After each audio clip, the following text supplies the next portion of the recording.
Madame, mademoiselle, monsieur, bonjour et bienvenue dans notre magazine « Il était une fois ». Merci d'être avec nous. Aujourd'hui, Il était une fois, édition spéciale, puisque je suis heureux d'accueillir Monseigneur André-Joseph Léonard, archevêque de Malines-Bruxelles.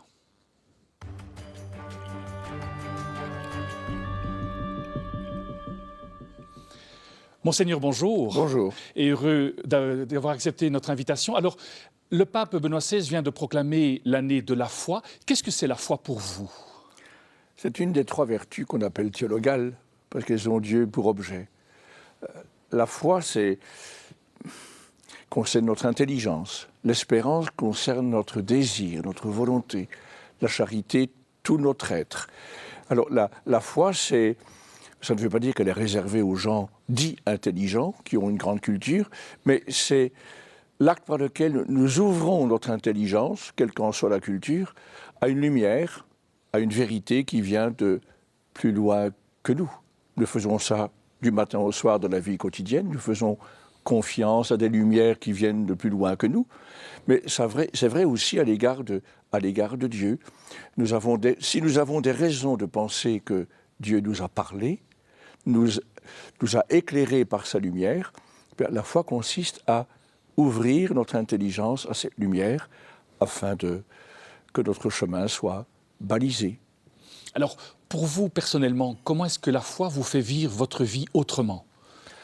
Elle me fait vivre ma vie, je dirais, tout à fait autrement, parce que la foi me surmène.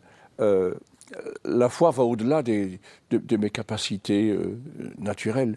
Au fond, par la foi, nous partageons, à un certain niveau de notre personne, nous partageons la vie de Dieu, se réalise ce que les pères de l'Église ont si souvent dit, Dieu s'est fait homme pour que l'homme puisse devenir Dieu, Dieu a partagé la vie de l'homme pour que l'homme partage la vie de Dieu. Bien, par la foi, j'entre dans une nouvelle dimension, j'apprends à voir Dieu lui-même, le monde, l'existence humaine, ma propre vie, avec les yeux de Dieu, avec une lumière bienheureuse qui dépasse de loin les petits lampions de ma raison naturelle. Alors, comment pourrait-on donner le goût de Dieu à celles et ceux qui ne ressentent pas sa présence? Je crois qu'il faut partir de la sensibilité qu'ont la plupart des hommes à des réalités qui les dépassent. Beaucoup de gens ont le sens d'un certain mystère. Il y a des gens qui éprouvent ça devant la nature, qui trouvent impressionnant, envoûtant qu'il y ait ce monde depuis l'infiniment petit jusqu'à l'infiniment grand qui est là, sans nous, indépendamment de nous, qui est mystérieux. Comment se fait-il qu'il y ait tout ça? Comment se fait-il qu'il y ait ce monde dans lequel nous sommes pris? Il y en a par contre qui sont davantage sensibles au mystère de la personne humaine. Comment se fait-il que le cœur de l'homme est si profond? Est-ce que cette profondeur n'est pas l'indice d'une autre profondeur? Donc je pense qu'il faut partir des expériences humaines que tout le monde fait et qui nous donnent le sens d'un au-delà de ce que nous percevons déjà. Il y a plus dans le monde, probablement, plus dans le réel que ce que nous en percevons. Et à partir de là, on peut commencer à poser des questions. Et est-ce qu'on pourrait dire aussi que la foi, c'est quelque part une rencontre avec ce Dieu qui se révèle en Jésus-Christ? C'est évidemment une rencontre. Croire en Dieu, ça veut dire qu'on entre dans une communion avec lui. Et de même pour l'espérance. Espérer dans les promesses de Dieu, c'est mettre sa vie au diapason de ce que lui nous promet, au-delà de nos espoirs, peut-être encore limités, c'est s'ajuster sur les promesses de Dieu. Et par la foi, c'est entrer en communion avec un Dieu qui nous révèle que le réel est infiniment plus riche et plus grand, comme le dit saint Paul, citant Isaïe, ce que l'œil n'a pas vu, ce que l'oreille n'a pas entendu, ce qui n'est même pas monté dans le cœur de l'homme, voilà ce que Dieu a préparé pour ceux qu'il aime. Bien, par la foi, j'entrevois cette splendeur. Et comment est-ce que nous pouvons nous ajuster? Je reprends un terme que vous avez utilisé. Comment justement s'ajuster à cette volonté divine? Eh bien, en se mettant à l'écoute de la parole de Dieu, si nous avons des raisons de penser, et il y en a, de raisons de penser que Dieu nous a parlé à travers son alliance avec Israël, et à travers Jésus-Christ. Et si nous avons des raisons de penser qu'il y a un écho de cela dans la Bible de la Première Alliance, que nous appelons habituellement l'Ancien Testament, et dans le Nouveau Testament, un écho de cette venue de Dieu dans l'histoire, il faut se mettre à l'écoute, exactement comme dans la vie quotidienne. Si quelqu'un me dit je voudrais bien te faire des confidences sur ma vie personnelle, ce que nous avons à faire, c'est écouter ce témoignage, s'il est crédible, écouter ce témoignage et se nourrir de cette révélation que l'autre me fait de sa vie personnelle, de sa vie intime. Alors, si Dieu nous a parlé, et s'il y a quelque part une trace, un signe de sa parole, écoutez. La foi, dit Paul, Saint Paul, la foi naît de l'écoute. Il faut écouter, se taire et écouter. Est-ce que ce sera le sens premier de la prière, se taire, écouter, ou bien est-ce qu'il y a aussi une occasion de pouvoir parler dans cette prière? Je dirais la même chose pour la prière que pour la foi. La démarche la plus profonde de la prière chrétienne, en tout cas, et de la prière juive, c'est l'écoute. C'est d'abord se rendre compte que si nous prions, si nous parlons à Dieu, c'est tout d'abord parce que Dieu le premier nous a parlé. Et que toute prière, quelle que soit l'initiative que nous avons prise pour prier, toute prière est quand même toujours une réponse à quelqu'un qui nous a parlé le premier. Et la première attitude quand on veut commencer à prier, c'est de se mettre dans une posture d'écoute, de réceptivité. Seigneur, tu es là, avant moi, avant que je ne sois présent à toi, toi tu étais présent à moi, je me mets en attitude d'accueil, d'écoute. Et je me nourris d'abord de ta parole. Et ensuite, il m'est permis bien sûr de balbutier quelques mots en réponse, encore que les mots soient toujours secondaires par rapport à la simple attitude de présence. Seigneur, tu es là, et je suis là pour toi, et je perds mon temps royalement parce que tu vaux la peine que je sois auprès de toi, comme toi tu prends la peine d'être auprès de moi. Et donc, quand vous dites balbutier, c'est quelque part accepter que finalement la prière, c'est pas d'avoir des grandes phrases, etc., mais simplement c'est utiliser son langage à soi. Quelques mots suffisent. Merci, pardon, j'espère en toi. Je trouve très touchant que Jésus, à l'agonie, dans le jardin de Gethsémani, Marc note qu'il répétait constamment les mêmes paroles. Il avait une prière très peu inventive. Et nous, souvent, nous avons une prière qui est répétitive également, mais peu importe les mots ne sont qu'un support pour une attitude qui est d'abord gratuite. Tu vaux la peine que je sois là. Et alors, si nous avons des demandes à formuler, si nous avons des pardons à demander, si nous avons des espoirs à exprimer, eh bien, nous le formulons comme nous le pouvons. Mais les mots sont secondaires. Alors, cette prière, elle est nourrie évidemment par la lecture de ce qu'on en découvre dans l'Évangile qui est une bonne nouvelle. Quel est pour vous, aujourd'hui, le centre de l'Évangile, du message de l'Évangile? Le centre, c'est Jésus. J'évite, chaque fois que je le peux, l'expression le message de l'Évangile. Non pas que je nie qu'il y a un message, il y a évidemment un message, puisque c'est une bonne nouvelle. Mais ce qui est quand même typique de la foi chrétienne, c'est que le message, c'est d'abord une personne, c'est d'abord lui.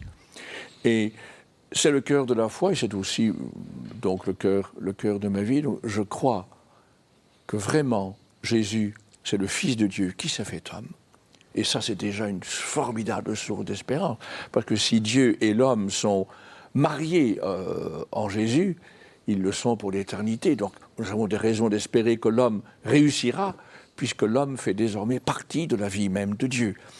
Et non seulement Dieu est un homme parmi les hommes, mais un crucifié, donc quelqu'un, un Dieu qui va comprendre de l'intérieur non seulement tous mes sentiments, mais aussi ma détresse, mes impasses, ma peur, mon angoisse. Il va même comprendre mon péché, l'ayant porté. Il est mort entre deux brigands, dans notre compagnie. Il est mort parmi nous, avec nous, au rang des pécheurs. Et puis, j'ai le bonheur de pouvoir mettre ma main dans la sienne, et c'est la main de quelqu'un qui a traversé la mort. Là, il n'y a pas beaucoup de gens qui se pressent au portillon pour me dire donne-moi la main, moi je vais te faire franchir le mur de la mort. Il y en a un seul qui conjugue le verbe mourir à la première personne et au passé, Jésus, qui dans l'Apocalypse dit ne crains pas. Aussi le premier et le dernier, je fus mort. Je trouve ça délicieux. Quelqu'un qui dit je fus, parce que jamais personne ne dit ça, je fus mort. Et désormais, je vis pour les siècles et je détiens la clé de la mort et du séjour des morts. Alors celui-là, c'est le cœur de la foi et c'est passionnant. C'est une grande joie de pouvoir lui confier sa vie, de croire en lui, d'espérer en lui et de l'aimer.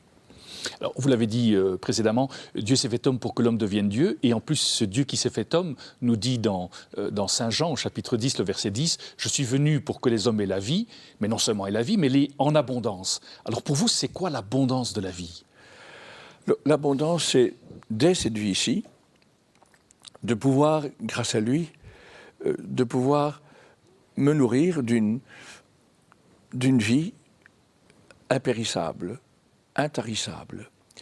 Ici-bas, toute vie s'achemine vers la mort. C'est à peu près la seule certitude que nous avons, c'est que nous mourrons. Nous connaissons le printemps de notre vie, l'été, puis vient l'automne, et puis l'hiver, et nous passons. Toute chair est comme l'herbe des champs, disait Isaïe. Elle fleurit, et puis elle fane, et se dessèche, et elle s'en va. Mais dès cette vie, je suis branché sur quelqu'un, par le baptême, je suis branché sur quelqu'un qui est le ressuscité, qui est la vie en abondance, qui est la vie même de Dieu, qui a pris un visage humain. Donc ça donne à ma vie, dès maintenant, et à chaque instant de ma vie, une plénitude. Je peux toujours vivre en communion avec la source qui jaillit jusque dans la vie éternelle. Et puis, par surcroît, c'est la cerise sur le gâteau, le Seigneur me dit je ne t'ai pas créé seulement pour fleurir et puis pour faner et pour dépérir et puis pour pourrir. Je t'ai créé âme et corps, âme et corps. Je t'ai créé pour la vie éternelle, pour une vie qui ne finit pas. Alors, savoir que la vie humaine débouche sur la vie en plénitude et qui ne finit pas, bien ça permet de vivre en abondance, pour reprendre les mots de Jésus que vous avez cités. Est-ce qu'on peut dire que finalement cette finitude qu'est la mort quelque part, et prendre conscience que la vie est mortelle, ben, cette mort que nous allons traverser est une invitation à vivre la vie? Oui, la pensée de la mort n'a rien de macabre, de lugubre. Elle est au contraire, je trouve, très stimulante. Et avançant en âge, sinon en sagesse, avançant en âge, j'y pense beaucoup plus souvent qu'auparavant, et ça me stimule. Chaque instant de notre vie terrestre est lourd d'éternité, et donc la mort me rappelle à l'urgence du temps présent. Tu as une vie limitée sur cette terre, tu ne vas vivre qu'une fois sur cette planète, donc il faut viser juste, il faut aller à l'essentiel. Et quand on avance en âge et qu'on se dit, ben voilà, maintenant il me reste peut-être quelques mois, quelques années, une décennie, alors on s'est dit, allons-y, allons-y. Nous n'avons, je cite Thérèse de l'Enfant Jésus que j'aime beaucoup, nous n'avons que cette vie ici pour aimer Dieu dans la foi. Après, ce sera l'évidence, mais nous avons cette vie ici, et donc il ne faut pas rater le coche, nous avons cette vie ici pour aimer Dieu et aimer nos frères et sœurs dans la foi. C'est le prix de l'instant présent, et la mort nous en rappelle l'urgence de s'engager dans le temps présent. Vous, personnellement, la mort vous fait peur ou vous êtes paisible par rapport à cet événement? Elle me fait peur un petit peu, c'est normal, parce qu'on ne sait pas comment on va mourir, encore que maintenant, on a en tout cas dans nos pays, on a des soins qui accompagnent la mort, qui peuvent nous libérer des angoisses concernant l'événement physique de la mort. Mais il y a aussi dans la mort un inconnu, même si dans la foi, je crois qu'il y a un au-delà de la mort qui est un au-delà de lumière, de paix, de purification aussi, mais de paix et de bonheur. N'empêche que c'est l'inconnu. Et donc, je ne crois pas beaucoup les gens qui disent que la mort ne leur fait, n'engendre chez eux aucune angoisse. La mort est un événement redoutable et elle appartient à une situation du monde présent qui n'est pas ce que Dieu a voulu. Comme dit le livre de la sagesse, Dieu n'a pas créé la mort. Elle fait partie d'un monde qui a dérapé de son plan créateur. Donc, je dis volontiers, comme Georges Brassens dans son admirable chanson Le Fossoyeur, je ne peux pas trouver ça tout naturel. La mort, elle est naturelle en un sens parce qu'elle fait partie de ce cosmos. Si, et ce serait une catastrophe si nous devions biologiquement immortels ici-bas, mais ce monde où la mort est naturelle n'est pas tout à fait naturel. Ça, c'est ma conviction profonde. Alors, vous rentrez d'un synode où on parle de la nouvelle évangélisation. En quoi est-ce qu'elle est nouvelle, cette évangélisation? Elle est nouvelle surtout par ses modalités et par son contexte. Parce qu'on n'a jamais cessé d'évangéliser. Depuis 20 siècles, l'Église a toujours évangélisé d'une manière ou d'une autre. Donc, ce serait prétentieux de dire nous allons maintenant, on va voir ce qu'on va voir, on va faire une nouvelle évangélisation qui va trancher sur tout ce qui nous a précédé. Non, ce serait de la fanfaronnade. Elle est nouvelle en ce sens qu'elle doit se pratiquer de manière renouvelée. Et en quelque sorte, nous rejoignons un peu la situation initiale de la première évangélisation. Nous vivons dans un monde profondément sécularisé. Le monde de la première évangélisation était païen, entre guillemets, parce que ce n'était pas la foi d'Israël ni la foi chrétienne. Il y avait quand même une religiosité. Mais aujourd'hui, dans un monde sécularisé, il y a aussi beaucoup de religiosité. Il y a toutes sortes de croyances, parfois même très farfelues. Et donc, on est dans un monde où il faut, comme au début, avoir le souci d'une toute première annonce et en chercher les moyens. Même dans les paroisses où on fait la catéchèse, cette catéchèse est aujourd'hui devenue une toute première annonce de la foi. Parce qu'on ne peut plus présupposer grand-chose. Et c'est un très beau défi. Moi, je trouve l'époque que nous vivons, elle est éprouvante, mais en même temps, elle est passionnante parce qu'elle nous confronte à des défis. On est obligé de se renouveler, de trouver d'autres manières de laisser passer à travers nous, et parfois malgré nous, de passer à travers nous la bonne nouvelle qu'est Jésus. Est-ce qu'à quelque part, nous sommes invités à devenir contagieux de Dieu? Est-ce qu'on peut dire ça? Oui, bon, en enlevant au mot contagieux son sens maladif, oui, mais bien. J'approuve tout à fait la formule parce que on ne transmet pas la foi, si tant est qu'on la transmette, c'est Dieu qui transmet la foi finalement, c'est l'Esprit Saint qui transmet la foi. Mais on peut être un instrument de cela, beaucoup plus par la contagion de l'exemple vécu, du témoignage vécu d'une vie en abondance, plus que par des paroles, des discours, même s'il faut aussi des paroles et des discours, parce que l'homme est aussi quelqu'un qui doit toujours être en même temps que croyant, un homme raisonnable et qui fait confiance à la raison humaine. Alors, par rapport à cela, comment est-ce que vous voyez le monde aujourd'hui? Quelle est votre perception? Vous dites qu'il est un peu éprouvant. Quelle est votre vision de notre monde? Finalement, il faut toujours penser dans l'Église catholique universelle à la totalité de la planète. Nous vivons des épreuves ici en Occident qui ne sont pas celles d'autres continents. Et les autres continents vivent des épreuves qui ne sont pas les nôtres. Donc nous vivons en Occident, en Europe occidentale et surtout en Europe occidentale du Nord, nous vivons un temps éprouvant d'indifférence, d'agressivité parfois, de rétrécissement. C'est éprouvant. Et en même temps, ça représente, je trouve, une chance pour l'authenticité de la foi. Parce que nous ne pourrons témoigner de Jésus, de la beauté de Jésus et de la vérité de Jésus que par un engagement bien plus fort peut-être que les générations précédentes, en étant esprit, corps et âme. J'aime beaucoup la parole de Jésus dans l'évangile de Luc quand il dit « Je suis venu jeter le feu sur la terre et comme je voudrais qu'il soit partout déjà allumé ». Alors aujourd'hui, on peut plus se contenter de ronronner, d'entretenir la machine, de faire comme on a toujours fait. Il faut du feu, il faut avoir du feu en soi, le feu de l'Esprit Saint, et s'engager de toute son âme. Et nos contemporains ne pourront être touchés que par des témoignages brûlants, ardents.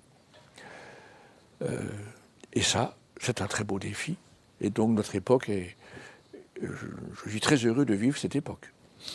Il y a quelques mois, lors d'une rencontre que vous avez eue avec les directeurs d'école et les présidents des pouvoirs organisateurs des écoles catholiques, vous avez insisté sur l'importance de faire passer le message de l'Église en disant très souvent « lorsque c'est possible ». Pourquoi est-ce que vous aviez à plusieurs reprises insisté sur cette nuance ? C'est parce que je parlais de questions d'ordre éthique. Alors dans les questions d'ordre éthique, il faut faire comme dans l'Évangile. Jésus met la barre le plus haut qu'on peut. Soyez parfaits quand votre Père Céleste est parfait. C'est totalement décourageant dans un premier temps. Mais heureusement, en même temps que Jésus met toujours la barre le plus haut possible, en même temps, il y a chez lui la miséricorde par laquelle il nous accueille tels que nous sommes. Et le grand art, je pense, pour l'Église, c'est de toujours maintenir l'appel au maximum en tout domaine de l'engagement humain, et en même temps d'être proche, accueillant, compréhensif à l'égard de ceux qui ne vivent pas cet idéal et dont nous sommes nous-mêmes. On est tous aspirés vers un idéal et en même temps, on est besogneux de la miséricorde de Dieu pour nous prendre tels que nous sommes. C'est comme ça que j'interprète la tristesse de Pierre quand Jésus lui demande à la troisième fois, non plus « est-ce que tu m'aimes ?» En grec, le verbe aimer, agapas, mais lui demande, il se met à son niveau en lui disant « Est-ce que tu m'aimes bien ?» Et Pierre est peiné, non pas seulement parce que Jésus a répété 3 fois la question, mais parce qu'à la dernière fois, il a l'air d'attendre de lui moins. Et Pierre désire que Jésus lui demande toujours le maximum, même s'il ne pourra le rejoindre que plus tard. Quand tu seras devenu vieux, tu étendras les mains. Oui. Voilà, je pense que c'est ça l'art de la morale chrétienne, toujours respecter l'exigence de ce que Jésus nous propose et qui nous surmène, et en même temps honorer cette tendresse, cette miséricorde par laquelle il vient nous rejoindre et nous prendre exactement là où nous sommes. Alors, durant cet été, vous avez pris le temps d'écrire un petit conte philosophique. Qu'est-ce qui vous a pris d'avoir choisi d'écrire ça ? Oui, c'est la première fois que j'écrivais dans un style qui n'était pas un style professoral, académique, pédagogique, didactique. J'ai écrit dans un style littéraire, poétique, romancé, onirique parfois, avec des rêves. Il y a beaucoup de rêves dans ce livre. Et j'ai eu un énorme plaisir. J'ai écrit ce livre à la divine tragédie à une vitesse record. En 20 demi-journées, et ça sortait comme la lave d'un volcan. Bon, voilà, et j'ai eu plaisir à l'écrire et je pense que les lecteurs auront plaisir à le lire. Alors, votre héros, c'est le jeune Théophile. Ce jeune Théophile qui se pose beaucoup de questions quand même. Alors, il lit entre autres les sermons de John Henry Newman. Oui. Pour vous, ce théologien, ce cardinal, vous a profondément marqué aussi? Oui. Bon, j'ai lu, quand j'étais à Dublin pour le congrès eucharistique, quelqu'un m'a offert là-bas, dans la paroisse dont l'église a été construite par Newman, quand il était recteur de l'université catholique, on m'a offert les 8 homélies qu'il a prononcées là-bas pour la communauté universitaire. Et il y en a 2 qui m'ont particulièrement touché. Une où il privilégie comme chemin vers Dieu celui de la conscience. Il était moins sensible au chemin vers Dieu à partir de la nature, du cosmos, mais plutôt la conscience, cette voix mystérieuse qui est en nous, mais qui ne vient pas de nous un chemin vers Dieu. Et donc j'ai exploré cette piste-là. Dans la quête intellectuelle de Théophile est marquée à un moment de sa vie par une expérience proche de celle de Newman. Et puis alors il y a une formidable homélie où il fait remarquer que Jésus est le seul homme dans l'histoire du monde auquel, depuis 20 siècles, des centaines de millions de personnes adressent quotidiennement des mots d'amour, comme on ne le fait pour personne dans l'histoire. Et la quête de Théophile, alors s'achemine vers un Dieu qui n'est pas seulement la source du cosmos ou la voix impérieuse de la conscience en nous, mais un Dieu qui a un visage humain, celui de Jésus. Et il a une admirable homélie sur les mots d'amour que l'on peut dire à Jésus comme on ne le fait à aucun autre personnage de l'histoire humaine. Est-ce qu'on peut dire qu'il y a un peu de l'André-Joseph Léonard dans ce jeune Théophile de votre conte? Oui, il y a une partie de Théophile qui est autobiographique et il y a une partie qui ne l'est pas du tout. Donc c'est un mélange très, très complexe et ça vient aussi de ce que j'ai écrit, ce livre, sans avoir un projet à l'avance. Ce livre est né à partir d'une image et qui s'est déployée en quelque sorte un petit peu indépendamment de moi à certains moments. Merci en tout cas, Monseigneur, d'avoir pris le temps de venir nous partager vos convictions de foi, vos convictions de vie. Quant à nous, nous poursuivons avec notre info-agenda.